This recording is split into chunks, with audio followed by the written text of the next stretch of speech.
అందరినీ మేమే మా దీంట్లో ఉండాలి అని. సరే, ఇంకొక ముఖ్య విషయం, చాలా ఎక్కువగా ఈ 2 రోజులు బట్టి సోషల్ మీడియాలో వస్తున్నది, ముద్రగడ పద్మనాభం గారు పేరు మార్పు కోసం గెజిటెడ్ పబ్లికేషన్ ఇస్తున్నాం అని చెప్పి ఆయన ఒక వీడియో పెట్టారు. సో ఆ వీడియోకి డిఫరెంట్ ఒపీనియన్స్ వస్తున్నాయి. కానీ కొంతమంది మాట్లాడేది ఏంటంటే, సరే పెద్ద ఆయన కదా ఏదో ఫ్లోలో అనేసాడు, పవన్ కళ్యాణ్ గారే ఒక అడుగు ముందుకు వేసి దీనికి ఫుల్ స్టాప్ పెట్టాలి అన్నది కొంతమంది సూచన. ఎవరు చేశారో కానీ అది మంచి సూచన. నేను ఇది ఒకటే కాదు, ఇంతకుముందు కూడా చెప్పాను, ఇది చేసింది జేడి లక్ష్మణ్ మీరు చేసినట్టున్నారు కదా, కొన్ని మంచి విషయాలు చెప్పారు ఆయన. ఈ గుండు గీయించుకుంటాను, సగం మీసం కొరికించుకుంటాను, ఆత్మహత్య చేసుకుంటాను, పట్టాల మీద తలలు పెడతాను, ఇట్లా చెప్పిన వాళ్ళు కానీ ఇప్పుడు మీరు చెప్పిన వాళ్ళు కానీ ఈ కార్యక్రమం మానేస్తే చాలా మంచిది. ఆయన కేవలం పేరు పద్మనాభం అనేసి వీరేశం అని పెట్టుకుంటా అంటే గొడవ ఉండేది కాదు. అందులో ఆయన క్యాస్ట్ ఫ్యాక్టర్ ఒకటి తీసుకొచ్చారు. అది బొత్తిగా ఇంకా ఇప్పుడున్న కుల వాతావరణాన్ని మరింత పెంచడానికి విషయం సార్. ఆయన ఐడెంటిటీ అది అటువంటిప్పుడు ఎందుకు ఆయన ఏదో మాట వరుసగా అన్నారు, ఎందుకన్నా కానీ ఆయన ధోరణిని బట్టి అనుండొచ్చు. కానీ ఆ అధ్యాయం ముగించడం చాలా మంచిది వాస్తవానికి. కానీ ఆయన రిజిస్ట్రార్కి ఆల్రెడీ పంపించాను అది ఇది అన్నారు. కానీ అంత సులభంగా మారదు, అది నేను చెప్తాను. ఎందుకంటే నా పేరు యాక్చువల్ తెలకపల్లి రవి కాకుండా ఇంకా చాలా ఉంటుంది చివరి వరకు పోతే. కానీ చాలామందికి ఇంతే తెలుసు, ఇదే ఎవరికైనా రవి కంటే కూడా తెలకపల్లి అంటే ఎక్కువ గుర్తుపడుతుంటారు. సో నేను దీన్ని మార్చుకోవడానికి కూడా చాలా అక్కడ పెట్టి 4 సార్లు వెళ్ళి తహసీల్దార్ ఆఫీస్లో దాన్ని మళ్ళీ చేయించుకొని తతంగం అంతా ఉంటుంది. సో డెఫినెట్గా ఎవరన్నా ఈవెన్ మీ బోల్శెట్టి శ్రీనివాస్ లాంటి వాళ్ళు ఇదివరకు వెళ్ళొచ్చి మాట్లాడింది అలాంటి వాళ్ళే. కాబట్టి పవన్ కళ్యాణ్ దగ్గర ఆ మాత్రం బ్రాడ్ మైండ్ కూడా ఉంటుంది. ఆయన దాన్ని తీసుకొని దాన్ని ముగిస్తే చాలా మంచిది. మరి ఈయన ఒప్పుకుంటాడా లేదా మనం చెప్పలేం. అవును, ఈయన పద్ధతి నన్ను మళ్ళీ ఎవరు అనడానికి వీల్లేదు. ఇంకొకటి కూడా ఆయన మీరు ఈ పేరు గురించే మాట్లాడుతున్నారు, నన్ను అందరూ ఉప్మా పద్మనాభం అన్నారు, ఆయన పలావ్ పావన్ అవ్వచ్చు అంటే ఆయన మళ్ళీ దాంట్లో సెట్ అదే నేను చెప్పేది. ఇప్పుడు మనుషులు ఒక యుద్ధంలో ఉన్నప్పుడు అనేకం చేస్తారు, మాట్లాడుకుంటారు, తిట్టుకుంటారు, అదంతా వాటిని వదిలేయాలి తప్ప దాన్నే జిడ్డులాగా అలాగే సాగు తీసుకోవటం అనేది ఎవరైనా కానీ అది శ్రేయస్కరం కాదు.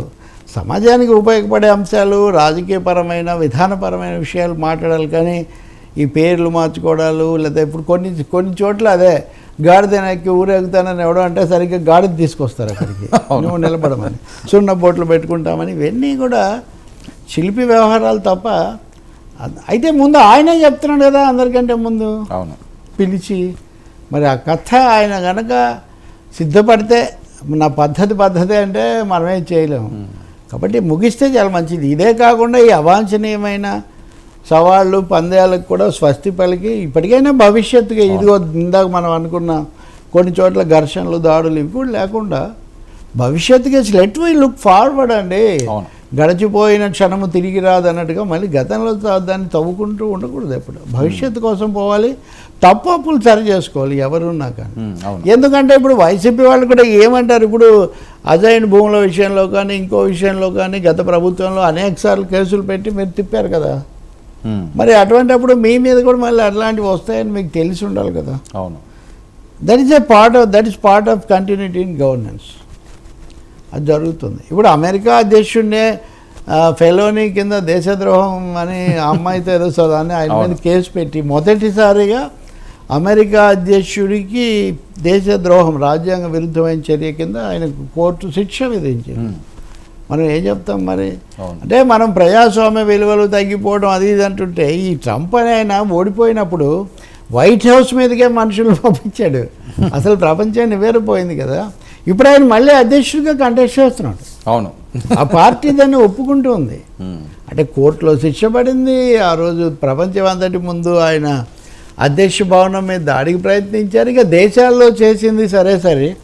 మన మోదీ గారేమో హౌడీ మోడీ అంటే నమస్తే ట్రంప్ అని వీళ్ళిద్దరు రొమాన్స్ కూడా చేశారు. కాబట్టి ఇప్పుడు రాజకీయాల్లో ప్రమాణాలు పాటించాలి.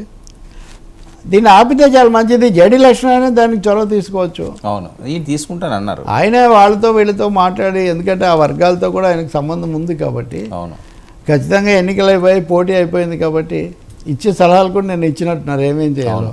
ఎవరు పాటించారనుకోండి మనం చెప్తుంటాం. అవును, ఆయన దీన్ని సర్దుబాటు చేస్తే గోదావరి జిల్లాలో వాతావరణాన్ని ఈ కుల శిబిరాల మధ్య ఈ దీన్ని తగ్గించడానికి కూడా ఇది ఉపయోగపడుతుంది. ఓకే.